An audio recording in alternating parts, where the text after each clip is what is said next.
Pinoy Fat Choy, Chinese New Year po ngayon. Anong swerte sa buhay mo? Swerte sa buhay ko. Surprise ako dun Oo. Siyempre, family and service. Saang lugar masarap mag-ride? Anywhere in the Philippines. Oh, okay. Sinong mas gusto mong ka-ride? Ex-President Duterte or si PBBM? Mas Wala akong pipiliin mo. gustong ka-ride sa kanila kasi pag na-aksidente, baka maimbestigahan pa ako.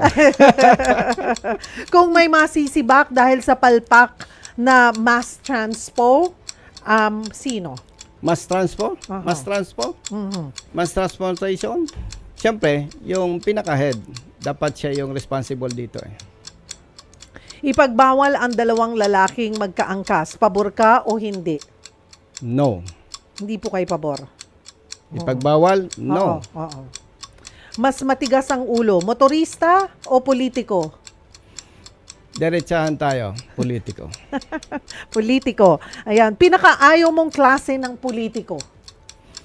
Siyempre, corrupt. Sino naman ang pinaka-iniidolo mong politiko? Pasensya, wala akong makita. Unang ipapasang batas kung makakapasok ka sa Senado.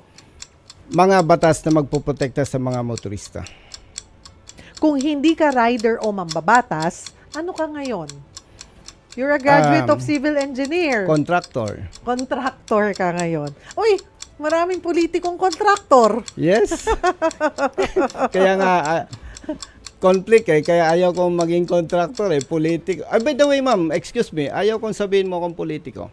Okay. Pilipino ako. Filipino. Okay. Pero hindi ka muna papasok na maging contractor pag natapos na sa Ma'am, pagsiservisyo. may tinatawag sa... tayong conflict of interest. Ayaw na ayaw ko yan. Kasi po, pinaaral ako ng parents ko na mata lang ang walang putik. Napakasakit na makikita nila kung nasa kulungan. Panghuli na lamang po, Congressman Busita, bakit ka dapat tanggapin sa Senado?